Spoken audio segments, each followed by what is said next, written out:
Generally speaking, I try to avoid conversations about transfers and stuff.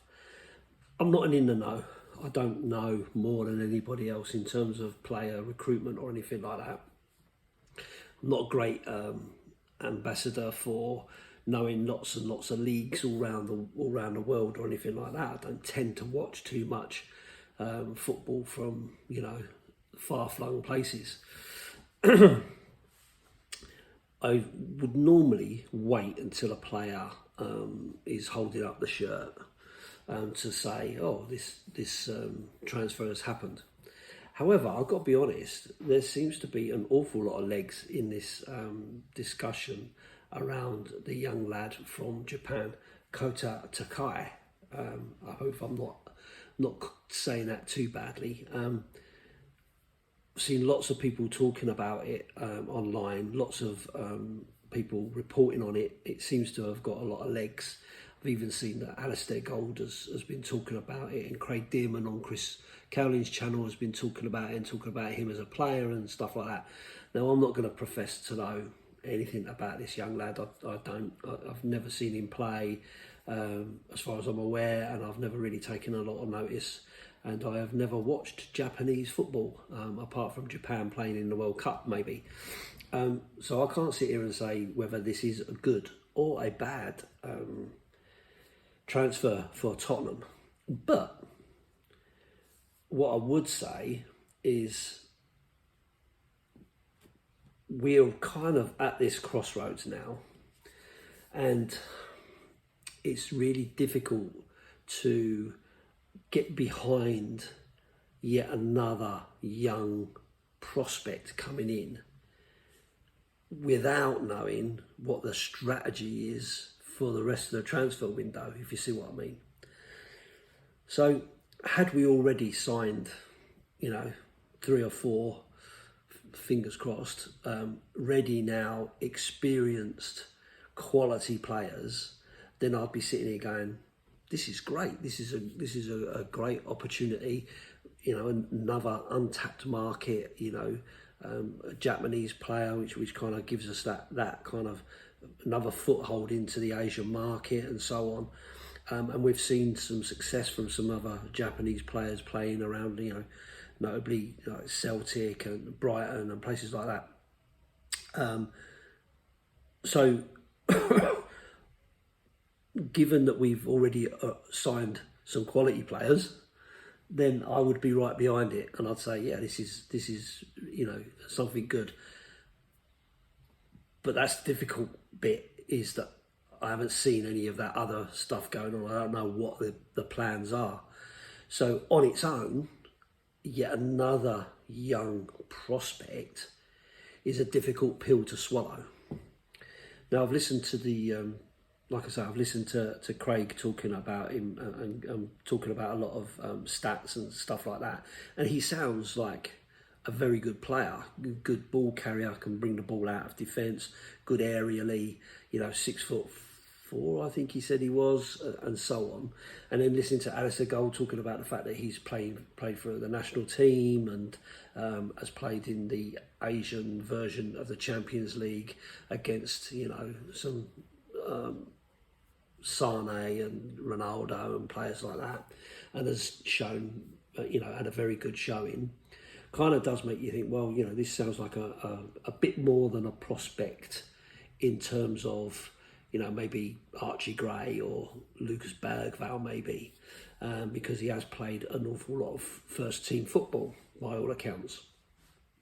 So all of that other stuff does sound really, really positive. This kid is deemed a Japanese wonder kid. He's young. He's progressing well. He's playing for the national team. He's played in their version of the Champions League and so on and so forth. Central defender, can play left-sided, right-sided, or right back. So quite versatile, and that's something that Tottenham have been striving for a while now. Is all the players need to be able to play several different roles within the squad.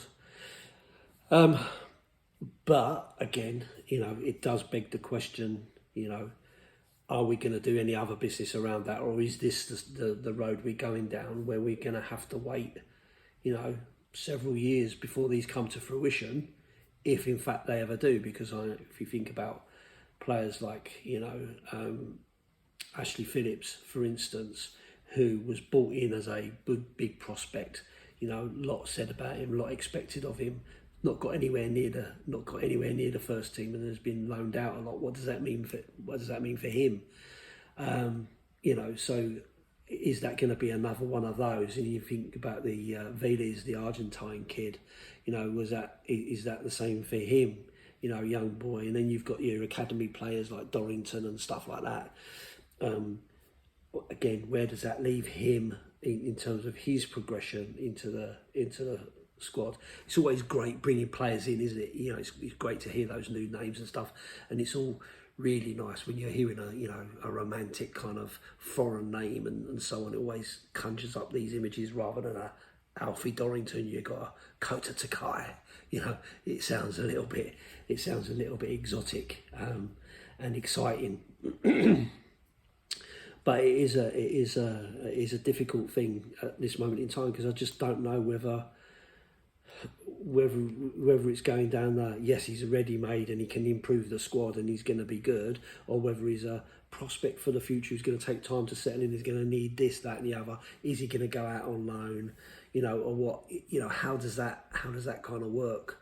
And then what does it mean for some of the others, like I've just said? So it would be great if this wasn't maybe the first signing of the season. I know we can talk about Dan but that was an obligation. We knew he was coming, and he is more of a ready-made player coming in, and we've seen that from him.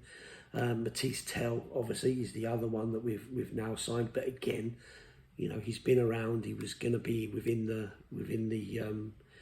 first team, and we was expecting him to sign, because Ange said that he was going to sign. He wasn't just here for the summer.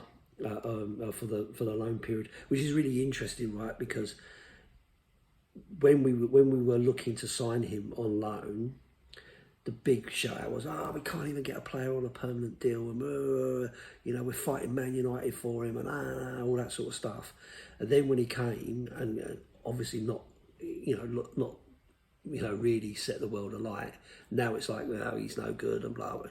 But actually, this kid is a player that's well respected, and someone who was being looked at by lots and lots of clubs, as tends to happen. So again, it's a matter of opinion as to whether these are exciting players for now, or whether they're prospects or not. I guess it's only time will tell. And bear in mind, they've played half a season pretty much. At a time when we were hit with our worst injuries, and then we were playing, bit parts towards the end to get us through to the Europa League final. So, probably not seen the best of those two players. But anyway, going back to Kota Takai, on its own, standalone, I'm looking at it and going, is this it? Is this your vision for winning the Premier League and the Champions League, Daniel? Because if it is, that's not going to happen. But if this is part of a wider plan of bringing in youth prospects alongside some much needed real quality and experience, I'm thinking of the likes of Eze and Bono, those kind of players that are also being talked about. And let's be clear, we're being linked with every player under the sun at the moment. It's become a bit of a joke. So someone actually put a really funny tweet out about, Gary Doherty. Gary Doherty having his contract renewed, because we're being linked with everybody, and lots of talk about, Thomas Frank being a big fan of Timo Werner or Sergio Reguilon or whatever it is. There's a lot of that kind of thing going, because we're just talking about every player under the sun, and we don't know what the plan is, what the idea is going forward. So yeah, so I guess it does look like this one's going to happen. It does look like that's part of the plan. You'll say lots of people talking about it. It seems like it's one of those that's gonna happen mid-break in Japan, to be able to join us on our Asia tour. So we'll keep our fingers crossed that, you know, this kid is the real deal and is actually going to come into the squad and improve us. Time will tell. It's always a risk, isn't it, taking someone from an unknown league, I guess. But in terms of the plans that Tottenham have been doing of late, seems like a likely kind of candidate for, you know, for the transfer, doesn't it? You know, young, prospect, you know, that kind of stuff. You know, maybe sell on value if it doesn't work out, and all the rest of it. And only £5 million, although it's the biggest amount for any player out of the J League. It's peanuts in comparison to the 100 millions that are being paid for players these days. So I guess you've got to do what you've got to do in the right markets and scout very, very far and wide to get the best of the youngest players out there, to build for the future. But at the same time, we also need to build for now. We need to think about where we go in season 3. You know, we've started this rebuild. You know, we've got rid of lots of players and so on. Season 2, got rid of lots of players, brought in lots of youth. Season 3, got to be experienced, isn't it? Whilst moving on some of the players that were maybe not quite up to the expectation that we had at the time when we brought them in. So anyway, that's my update for today about Kota Takai. I don't know whether you agree with me or not. I'm sure that lots of people will be less than impressed, but then there'll be lots of people that are actually super impressed that we've managed to pick up someone with great potential. But again, it's all about opinions. Let me know yours in the comment section below. Happy to read them. And if you like the video, give us a thumbs up, please. That would be great. And if you don't subscribe, can you please subscribe? Because I started going down for subscribers. Whether that's because I've not been posting as regularly, we'll see. But anyway, thanks for watching. And as always, up the Spurs.